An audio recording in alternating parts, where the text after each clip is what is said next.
Welcome to the Bears Den. I am your host, Chicago Clarence. And on today's show, we're going to be talking about number one, the Caleb Williams contract situation. Him and Roman Duze have not signed their deals yet. And we're going to get into this nonsense about Matt Eberflus being a coach of the year candidate. I'll let the guys comment on that. I have my thoughts as well. But folks, do us a favor, hit that like button on YouTube and subscribe. Holler at us on Facebook. Say what's up to us on Twitch and Twitter. And you know what to do on TikTok and Instagram. Now, guys, before we get into it, let me say hello to my fellas. Todd, what's up, baby? Not much, just sweating to death. I know it's been a couple of weeks, man, but what you been up to? What you been getting into? Just trying to stay inside. That's probably good advice. Some of us have to go out there and work in the heat. Andy, what's going on, dog? Not much. I'm like Todd. Unfortunately my shop is not cooled.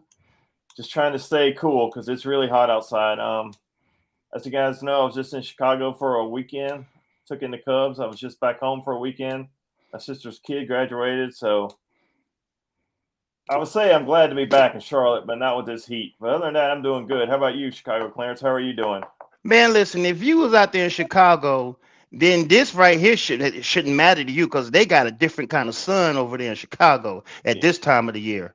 It was hot in Chicago. Like the sun just like reflected off the glass and then bounced off the concrete. It was a different kind of hot. Like a much different kind of hot in here in Charlotte. But it was hot, but I don't think it was as humid, but it was hot. Well, guys, listen. I know we've been gone for a couple of weeks, but let's jump right into it. The number one thing we got on the docket today is this Caleb Williams and Roma Duze contract. I got my thoughts about it, but Todd, I'm gonna start with you. With training camp starting up July 18th, what are you thinking, bro? Is this a distraction? Are you worried? I'm not worried about it. I'm a little curious as to why. I mean, there was some early rumors that they wanted to sign on Hard Knocks and all that stuff, but you can't miss camp for it. I mean, it doesn't make any sense. I mean, it's all been, moving for the future, and we're making all these moves, and the money's slotted. There's not much to negotiate there, and I don't know. I just think it's just the time of year where it's slow, but not much to talk about. So they've latched onto this, but I know that most of the first round picks have signed. So, but I can't imagine that they would miss any actual training camp time for it. It just doesn't make any sense. Andy, drop it for me, baby. What you thinking? I agree with Todd. I think the guilty party here has to be the Chicago Bears. Like Todd said, it's a labor agreement. It's slotted. He's only going to get X, Y, and Z. He's not going to get, like years ago when you were Sam Bradford, you could hold out for what, 6 years, $78 million. You can't. I don't even know legally if he could hold out. I guess he can, just to do it. But I don't know how that would go with a labor agreement, especially since it's slotted. He's only going to get this. So I would think it's on the Bears more than anybody. Yeah. It doesn't make sense why you would not have him signed. The thing that bothers me, and I know you guys probably thinking this too, is the fact that before he was drafted, and we heard all of this talk about him wanting a stake in the team or whatever team drafted him, and his father going around and having contracts and looks like we lost Clarence here for a little bit, Todd.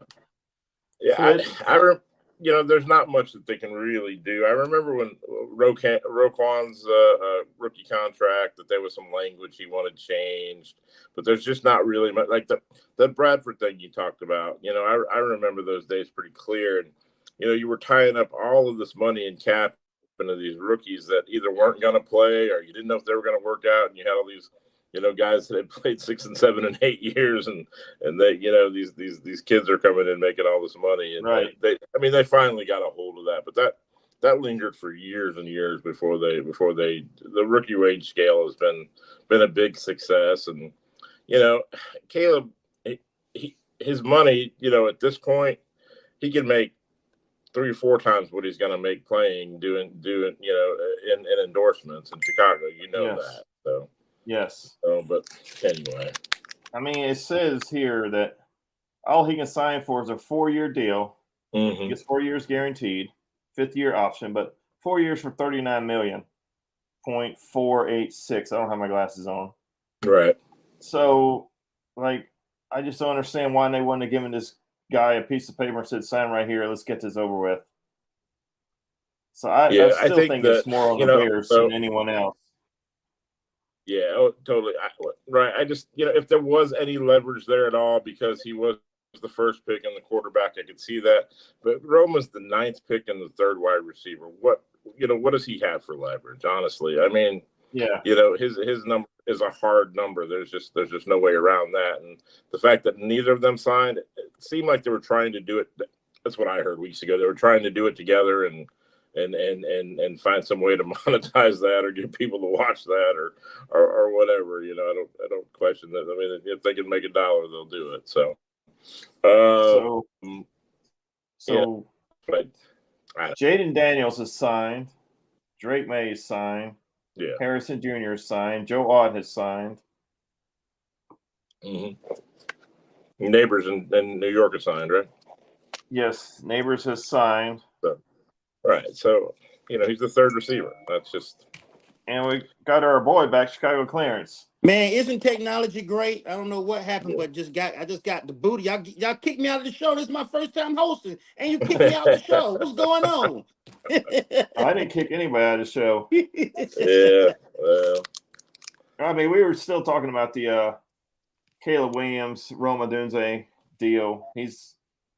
I was just running down the list. So as of right now, Jaden Daniels signed, Drake May signed, Harrison Jr. signed, Joe Ott signed, Malik Neighbors is signed, J.C. Latham has signed, Michael Penix is signed, and then Roma Dunze has not, and J.J. McCarthy has not. So, Clarence, let's take it back to you. What were you going to say before you got cut off so rudely? Well, the thing that bothers me about this is we seeing something about this kid's character when it comes to money before he even got drafted. And he made an interesting comment the other day that really got me worried, saying stuff about he knows his worth.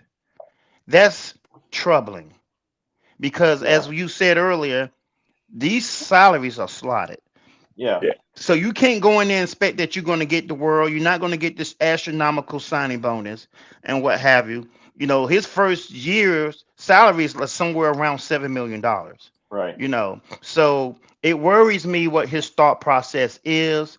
And I'm very concerned that it's this close to training camp and he's not been inked to a contract and you're the number 1 pick. There's no need. Back in the years before, people worried the further you went down the draft, those bottom players would always get signed, and then everybody at the top will wait to see what those other guys got, and then that's what they salary demands. But the NFL changed all around, and it's not like that no more. You are slotted into a space. So what are we waiting on? And if you're the Chicago Bears and you're trying to find content or you're trying to make yourself some kind of story for a training camp, well, that's stupid too, because you still got the stadium deal that you're still working on that's in the flux. We still don't have no new information on it. So what are we doing here? Let's get the stuff. Forget about all the nonsense and get this guy signed. And we got business at hand. Let's get ready for the season. Right. Yeah. I agree. The rumor that, and I heard this weeks ago that that they're gonna do Chicago, the Hard Knocks thing. It's at, I think, August 6th, and that HBO was trying to get it set up where they sign on camera, and they could, but you can't miss camp for it. I mean, that's just dumb. No. And then another thing, the NFL. Have you guys not seen all the riffraff about the Giants and Hard Knocks? So they've been promoting that. I haven't seen a single promotion about the Chicago Bears and Hard Knocks. Yeah, I looked it up today because I was curious about that. I'm pretty sure it was August 6th is when. So I don't know if they're just doing 3 or 4 episodes with one team and bouncing because they're doing a few teams. I think it's mostly this division. So but yeah, I just did a search a couple hours ago. I think it was August 6th, and you can't miss camp to stage something on Hard Knocks. So, and I guess they can't practice without being under contract, right? So Okay, so let me ask you guys this: if he holds out, Todd, I'm gonna ask you first.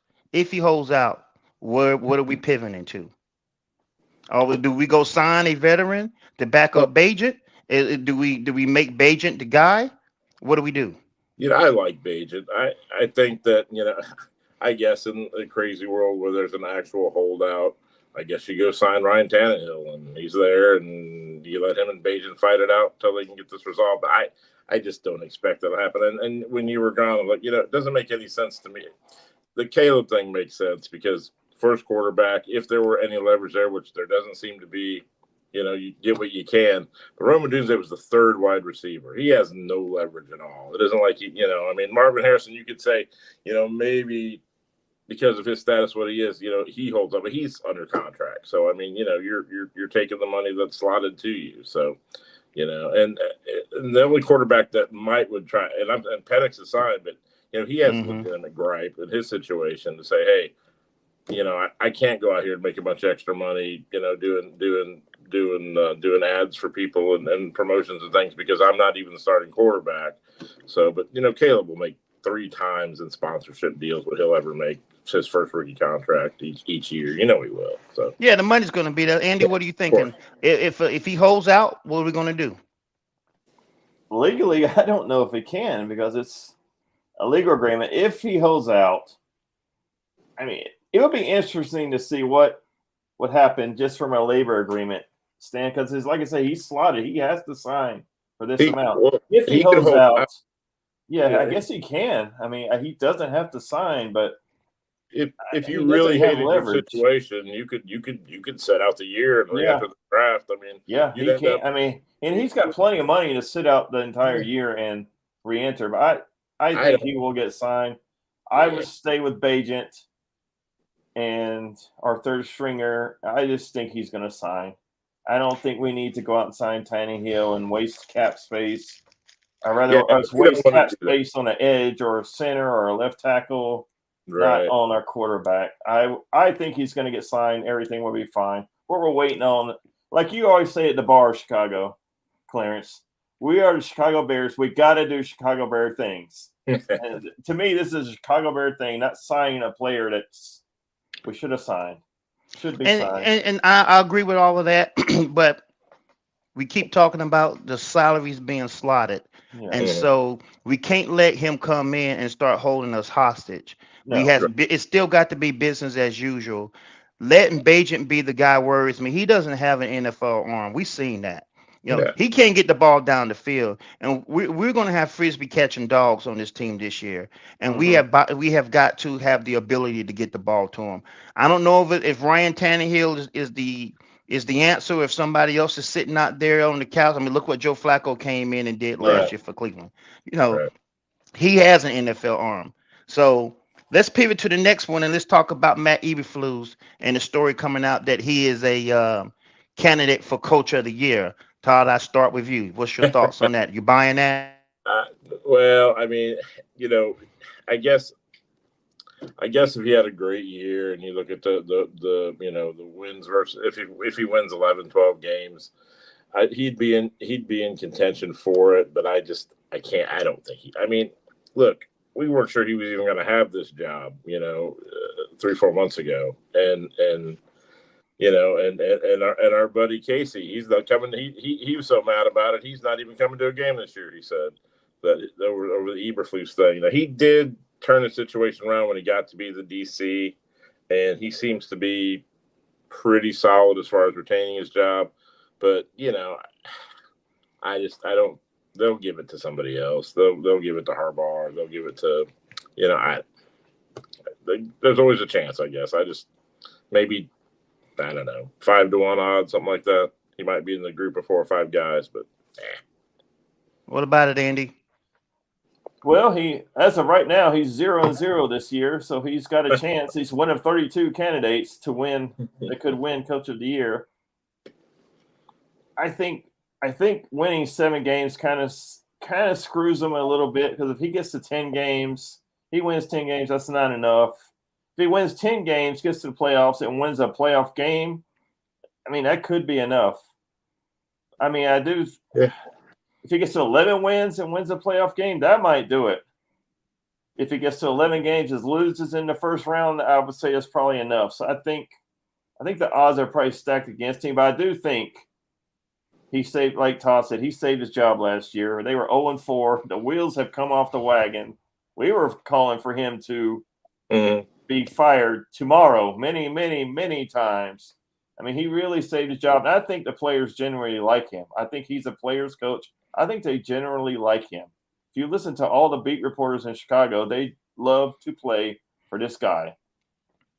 So I don't think he's going to win Coach of the Year. I mean, he's a candidate, sure. He's 1-32, but I think 7 wins screws him. He's got to get to probably 10, 11 wins and a playoff win. Then he might win it. What do you think? I think if he has Chicago? 7 wins, he might not have a job. Yeah, 7 wins. I'm gonna tell you like this, and we don't talked about this before. You know, there are players that love playing for Lovey. Lovey still got fired. There were players that love playing for John Fox. John Fox still got fired. Hell, there were still people who loved playing for Matt Nagy, and we saw what happened there. Don't believe the hype. Nagy came in his first year. They win 12 games, and we saw what happened after that. You know, he gets Coach of the Year, and after that, it's a train wreck. And it's plainly because anybody who had a pair of eyes could see that Matt Nagy did not know what he was doing. The ego, the stubbornness, play calling, the way he handled his coaching staff, you know, it all came to roost, and we ended up with what we ended up having. So then you bring in Eberflus in, and you let him do his thing with Justin. And, you know, I don't even want to go into that because, you know, my blood pressure is nice and mellow right now. So I don't even want to talk about that. But normally when an NFL team gets a franchise quarterback and you got a coach that's in flux, you start the whole thing over. You marry a quarterback with a franchise, with a head coach. They are married together. Now, for some reason, if Eberflus falters and we have to fire him, then guess what you do for the next coaching staff? You already got Caleb Williams in place. He had better be the guy.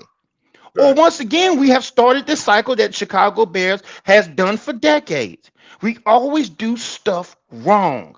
And that's the reason why we find ourselves in these situations like we did with Nagy, like we did with Fox, like we did with Lovey. And the cycle continues to go on when you have a coach there a year or two too long, and then you got to go get another quarterback, and he's in his last year. So that's what I worry about this.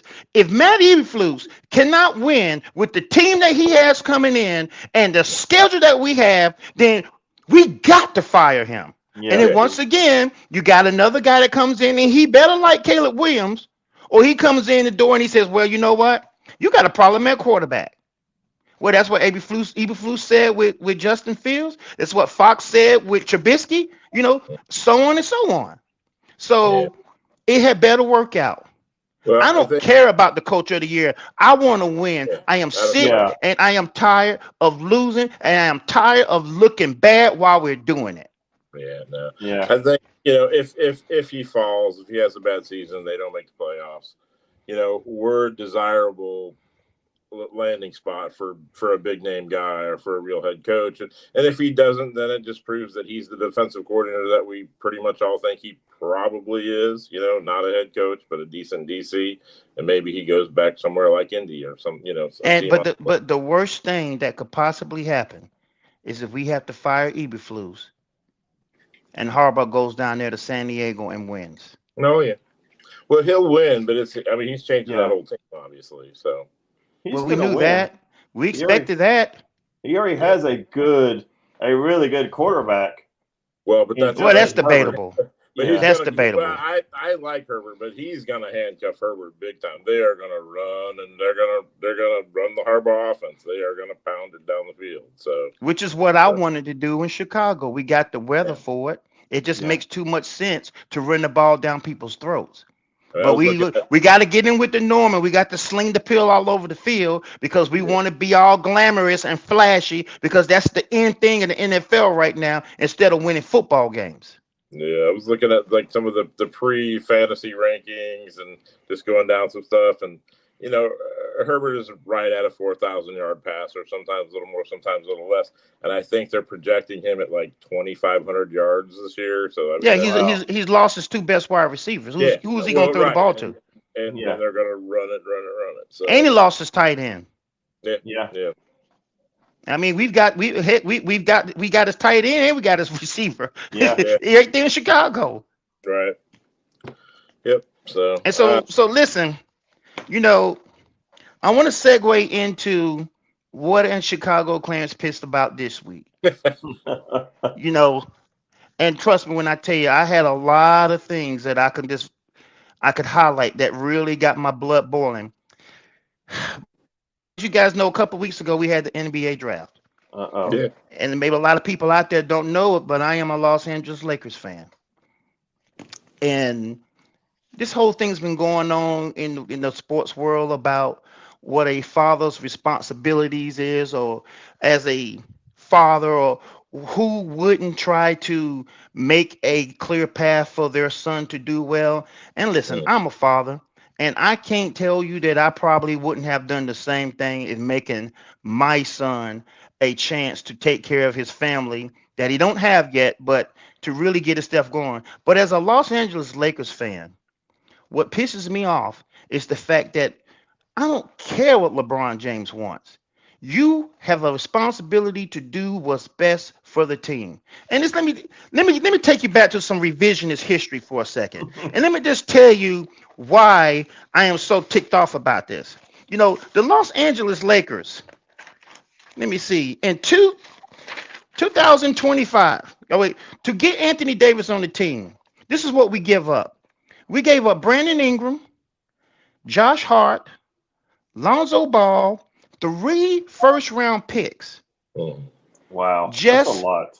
just to get Anthony Davis. And why? Because LeBron James said he wanted to change the team around so he can be a playoff team. He came to LA to win. Now, what a lot of people don't know is that was Anthony Davis's last year in New Orleans. Had we just simply waited and played that season out, you would have gotten Anthony Davis anyway. If he truly wanted to come to LA and him and LeBron James are, boys, he would have came to LA anyway if that's where he wanted to be. We didn't have to turn around and give up 3 players and 3 first-round picks. And by the way, we still owe New Orleans a first-round pick. You know what they chose to do this past year? They deferred that pick until 2025. So we didn't even give it to them. Now, in a way, I'm kind of glad because we selected Dalton Connect out of Tennessee, and the guy's a player. So I'm happy with that. But mm, we're still paying for that trade, and it's only produced 1 championship and 2 first-round exits. And 1 year didn't make it to the playoffs because LeBron James gets hurt. mm, So then he goes into front office. He says, well, this is the year after they win the championship down there in the bubble in Orlando. He says, well, me yeah, and Anthony Davis were talking, and we want to get Russell Westbrook. We mm, feel like that's going to take us and make us a dynasty. So let me tell you what they gave up for them. They gave up Kyle Kuzma, who was a starter, mm, Contavious Caldwell-Pope, who was an integral part of that championship team down there in Orlando. They gave up Montrezl Harrell and a 22nd overall pick just to get Russell Westbrook, mm. who's in his, 35, 36 years old? I mean, really? We got all these guys playing on the team that's got AARP cards, for God's sake. You know, and it didn't work. So then No. he goes into management and say, well, listen, it ain't working, and we want to give up, we want to trade Russell Westbrook. And the Lakers once again capitulate to what LeBron James want, and they trade him to Utah, and they get D'Angelo Russell, whom they had already drafted and Right. traded. So they traded and gets him back. They get Malik Beasley, who ain't even been playing. The guy stays hurt. And Jared Vanderbilt, who we just extended this past offseason just to give up and fix a mistake that they had already made. And then to top it all off, We go in and we select Bronny James, a guy who played 15 games and averaged 4 points in college. There's a number of college players in the college right now that's better than Bronny James. But just because his daddy was LeBron, we had to capitulate once again to LeBron James' demands. And LeBron tells him, "Okay, I'm gonna do you guys a favor. I'm gonna I'm gonna sign for under the max to help you guys out for on salary cap." He only took $2 million less, so we're still paying him $51 million this year on a team that can't beat the Denver Nuggets. We can't beat the Minnesota Timberwolves. We can't beat the Oklahoma City Thunder. We can't beat the Phoenix Suns. We can't beat the Dallas Mavericks. What are we doing?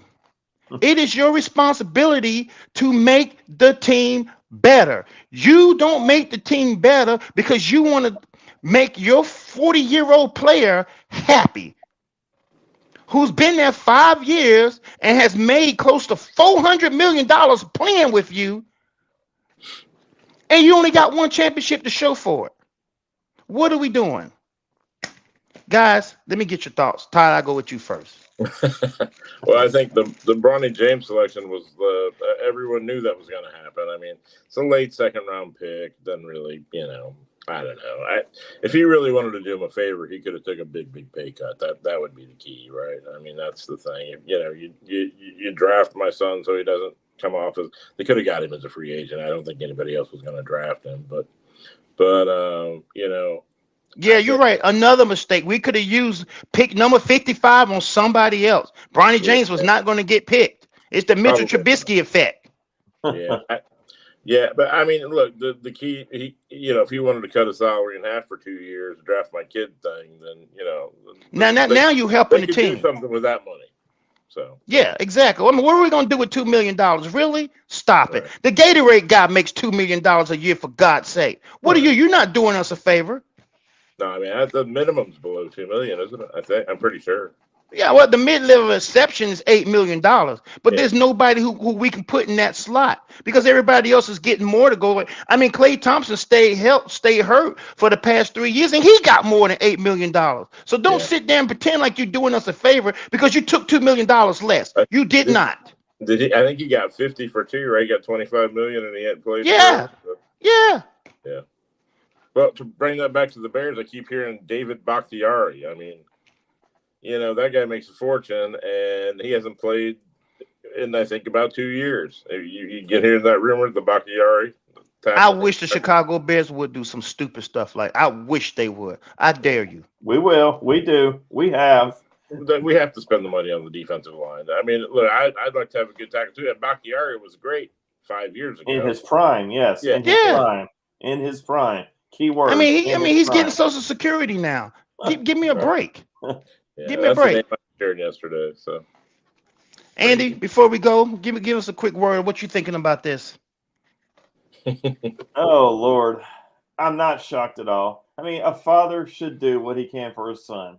I can't fault him there. A father should help all of his kids whenever he can. That's the point of being a father. So I can't fault him for that. But you cannot tell me he did not force the Los Angeles Lakers to draft Bronny. You cannot tell me he did not force them to hire his podcast buddy, JJ Redick. You cannot tell me he was not in that office, banging on that door, beating his hands on the desk. Hey, you're going to do this or I'm walking. You're going to do this or I'm opted out and I'm going. You cannot tell me those conversations did not take place. I'm not going to buy it. I think his hand was in the cookie jar the entire time. It's been that way ever since he's been there. And Dr. J said it best. Was it Dr. J or was it Kareem? I think it was Kareem, who said he has never seen a person that's in the debate of being the greatest player of all time have to go to teams and maneuver the way LeBron James has to get help. Kobe didn't do it. Jordan didn't do it. Kareem never did it. Wilt, Jerry West, Larry Bird, the list goes on. Great players make their mark by being great in the situations that they are in. Plain and simple. And everywhere LeBron James goes, he gets to go there. He has a picture tent. He has to bring his representatives Clutch Sports, Rich Paul in it, and they are basically running the franchise. And if Dr. Jerry Buss was alive, this would not be happening. Plain and simple, you know. But that's my tangent. I'm going to get down off my soapbox. Guys, it's been a great show. I appreciate you guys. I appreciate everybody who tuned in to listen. You guys check us out, and we'll see you next week. You guys have a good week. Peace out. See you guys.